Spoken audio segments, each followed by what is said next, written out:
እንደ ፌራሪ ያሉ መኪኖች፣ ሱፐር አውቶቡሶች የሚሽከረከርባት ከተማ እንዳለች ማመን ይችላሉ። ሰዎች ልዩ የታርጋ ፕላቶችን ለመግዛት በሚሊዮን የሚቆጠር ዶላር የሚያወጡበት እና ዕዳቸውን ባለመክፈላቸው ወደ እስር ቤት እንኳን መሄድ የሚችሉበት ቦታ። ወደ ዱባይ እንኳን በደህና መጡ። የማይቻል ነገር እውን የሚሆንበት አስደናቂ የበረሃ ከተማ። ዛሬ ከቅንጦት እስከ አስደንጋጭ ሕጎች ድረስ የሚያስደንቁ አስገራሚ እውነታዎችን እናያለን። በሕዝብ ፊት መደነስ የተከለከለ ነው። ዱባይ ስለ ቅንጦትና የቅንጦት ጉዳይ ነው። ነገር ግን በሕዝብ ላይ የሚደረግ ጭፈራ በመንገድ ላይ፣ በመናፈሻዎች ወይም በገበያ ማዕከሎች በጥብቅ የተከለከለ ነው። ይህንን ሕግ መጣስ እስከ 5000 ድርሃም ወይም የአሜሪካ $560 የእስር ጊዜ ወይም እንዲያውም ወደ መባረር ሊያመራ ይችላል። ነገር ግን አይጨነቁ። በብቸኛ ክለቦች፣ በግል ድግሶችና በ5 ኮከብ ሆቴሎች ውስጥ በነፃነት መደነስ ይችላሉ። የዱባይ የምሽት ሕይወት በእውነት ሕያው በሆነባቸው ልዩ ክለቦች፣ የግል ድግሶችና ባለ 5 ኮከብ ሆቴሎች ውስጥ በነፃነት መደነስ ይችላሉ። ከጋብቻ በፊት የሚፈጸሙ የጾታዊ ግንኙነት ሕጎች ተለውጠዋል። እስከ ቅርብ ጊዜ ድረስ በዱባይ ውስጥ ከጋብቻ በፊት የሚፈጸም የግብረ ሥጋ ግንኙነት ሕገ ወጥ ነበር እና ያላገቡ ጥንዶች የሆቴል ክፍሎችን አብረው መከራየት አይችሉም። ነገር ግን እስከ 2025 ድረስ በአዋቂዎች መካከል የሚደረጉ የስምምነት ግንኙነቶች ሕጋዊ ናቸው። ይህም ዱባይ እንደ ዓለም አቀፍ ከተማ ያላትን ደረጃ ያንጸባርቃል። አሁንም ባህላዊ የባህል ግምቶች አሁንም አሉ እና ምንዝር በጥብቅ የተከለከለ ነው። በዓለም ላይ ካሉት ደህንነታቸው ከተጠበቁ ከተሞች አንዷ ነች። የወንጀል መጠን እጅግ በጣም ዝቅተኛ ነው። በጠንካራ ሕጎችና በተራቀቀ ክትትል ምክንያት ከኤአይ ድጋፍ ፖሊስ እስከ በመቶ ሺዎች የሚቆጠሩ የደህንነት ካሜራዎች ድረስ ወንጀል በከፍተኛ ሁኔታ ክትትል ይደረግበታል እና ይከላከላል። የግል የገቢ ግብር የለም። ዱባይ ከግብር ነፃ የሆነች መሸሸጊያ ናት። ነዋሪዎች የሚያገኙትን እያንዳንዱን ድርሃም ከደሞዝ እስከ የንግድ ትርፍ ድረስ ይይዛሉ። ይህም ዱባይን ለስራ ፈጣሪዎች፣ ለውጭ ዜጎችና ለባለሀብቶች ማግኔት ያደርጋታል። ዱባይ በዓለም ላይ ካሉት ከፍተኛ የወርቅ ንግድ ማዕከላት አንዷ ሆናለች። እንግሊዝም በልጣ በዓለም አቀፍ ደረጃ ሁለተኛዋ ትልቅ ሆናለች። ቦታው በአፍሪካ፣ በመካከለኛው ምስራቅና በእስያ መካከል ቁልፍ የመጓጓዣ ቦታ ያደርገዋል። ይህም የማዕድን ቁፋሮ፣ የማጣራትና የፍጆታ ገበያዎችን ያገኛል።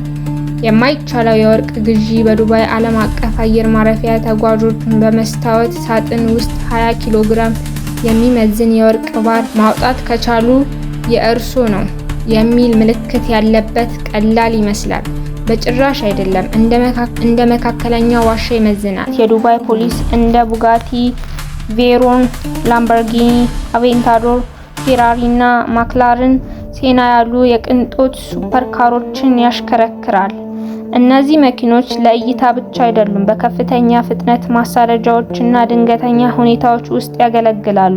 ቢሊዮን ዶላር የፍቃድ ሰሌዳዎች በዱባይ የመኪና ፍቃድ ሰሌዳ በሚሊዮን የሚቆጠሩ ሊያወጣ ይችላል። ዝቅተኛ አሃዝ ያላቸው ሰሌዳዎች ልክ እንደ ባለ 2 አሃዝ ዲ5 ሰሌዳ በህዝብ ጨረታዎች በ35 ሚሊዮን ድርሃም ወይም 10 ሚሊዮን ዶላር ተሸጠዋል። ይህ የከፍተኛ ሀብት ምልክት ነው።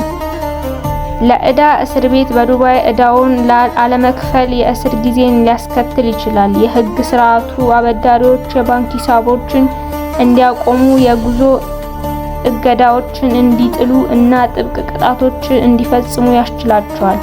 የህዝብ የፍቅር መገለጫዎች ቁጥጥር ይደረግባቸዋል። ለተጋቡ ጥንዶች እጅ ለመያያዝ ሊፈቀድ ይችላል። ነገር ግን በአደባባይ መሳሳም ወይም ማቀፍ ወደ ቅጣት ወይም ወደ ማባረር ሊያመራ ይችላል። እነዚህን ህጎች ማክበር ችግርን ለማስወገድ ወሳኝ ነው። ከፍተኛ የቴክኖሎጂ ግመል እሽቅድድም ዱባይ ባህልን እና ፈጠራን ከሮቦት ጆኪዎች ጋር በማጣመር ግመሎችን በ25 ማይል በሰዓት ፍጥነት ይቆጣጠራሉ። ይህ በስነ ምግባር ጉዳዮች ምክንያት የሰው ጆኪዎችን ተክቷል እና ስፖርቱን ዘመናዊ አድርጓል። የዱባይ ስራ የበዛባቸው መንገዶች ከ2025 ጀምሮ ዱባይ ከ1.8 ሚሊዮን በላይ የተመዘገቡ ተሽከርካሪዎች አሏት። የህዝብ ቁጥር ወደ 4 ሚሊዮን እየተጠጋ ስለሆነ የትራፊክ መጨናነቅ የተለመደ ነው። እንደ ሄሳ ስትሪት እና አልካይል ሮድ ያሉ የመንገድ መሻሻያዎች ፍሰቱን ለማስተዳደር ይረዳሉ። በአክብሮት አለባበስ ዱባይ ዓለም አቀፋዊ ነው፣ ነገር ግን ትህትና ቁልፍ ነው። ትከሻዎችንና ጉልበቶችን በህዝብ ቦታዎች ይሸፍኑ እና በመስጊዶች ወይም ጥብቅ ቦታዎች አቅራቢያ ሻውል ወይም ሻርፕ ይያዙ። የረመዳን በዓላት በረመዳን ወቅት ዱባይ በሌሊት ትለወጣለች። የቅንጦት ሆቴሎች፣ የሌሊት ገበያዎች እና የማህበረሰብ ማዕከላት የቅንጦት ምግቦችን ያስተናግዳሉ። ከክብረ በዓል ጋር ይዋሃዳል። ጾምን ለማፍረስ እንደ ፀሐይ ስትጠልቅ መዳፍ መተኮስ። በዱባይ ሞል ውስጥ ዱባይ ሞል በከተማ ውስጥ ያለች ከተማ ናት። ከ1200 በላይ መደብሮች፣ 200 ምግብ ቤቶች እና እንደ ዱባይ አኳሪየም ያሉ መስህቦች የመዝናኛ ዓለም ያደርጉታል። በ2023 105 ሚሊዮን ጎብኚዎች ተቀብላለች። ከጀርመን ህዝብ በላይ የውጭ ዜጎች ከአካባቢው ነዋሪዎች ይበልጣሉ። 92% የሚሆነው የዱባይ ህዝብ የውጭ ዜጎች ናቸው። ህንዶች፣ ፓኪስታናውያን እና ምዕራባውያን አብዛኞቹ በመምራት የባህሎች መፍለቅለቅ ይፈጥራሉ። የአካባቢው ነዋሪዎች በመንግስት እና ቁልፍ ኢንዱስትሪዎች ውስጥ ተደማጭነት አላቸው። የግራ እጅ ህግ በዱባይ ቀኝ እጅ ለመብላት፣ ገንዘብ ለመስጠት እና ለማህበራዊ መስተጋብር ይውላል። የግራ እጅ ለንጽህና የተጠበቀ ነው። የግራ እጅ በማህበራዊ መልኩ መጠቀም አክብሮት የጎደለው እንደሆነ ተደርጎ ይቆጠራል። የአረብ ጸሎቶች የማህበረሰብ እይታ በየሳምንቱ አረብ ከ1000 በላይ መስጊዶች ለጁማ ጸሎት ምዕመናንን ያስተናግዳሉ። ስብከቶች ሃይማኖትን፣ ማህበራዊ ጉዳዮችን እና ተግባራዊ መመሪያዎችን ይሸፍናሉ። በመቶዎች የሚቆጠሩ ሰዎች ፍጹም በሆነ ረድፍ ትከሻ ለትከሻ ይቆማሉ። አስደናቂ የአንድነት ማሳያ። የዱባይ $1 ቢሊዮን የአሸዋ ቤተ መንግስት ፓልም ጁሜራህ ተጨማሪ ባህር ዳርቻ ለመፍጠር ዱባይ ፓን ገነባች።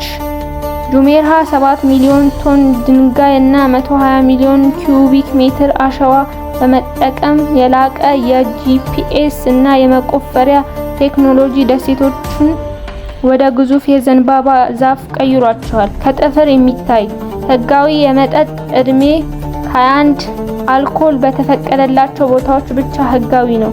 በህዝብ ዘንድ የመጠጥ እስከ $27,000 እና እስከ 6 ወር የሚደርስ ቅጣት ሊያስከትል ይችላል። መጠጣት እስከ $27,000 እና እስከ 6 ወር የሚደርስ ቅጣት ሊያስከትል ይችላል። ደንቦች ለነዋሪዎችም ሆነ ለቱሪስቶች በጥብቅ ተፈጻሚ ይሆናሉ። ይህ ቪዲዮ ከወደዱት ላይክ፣ ሼር፣ ሰብስክራይብ ማድረግዎን እንዳይረሱ። በቀጣይ ቪዲዮ እስከምንገናኝ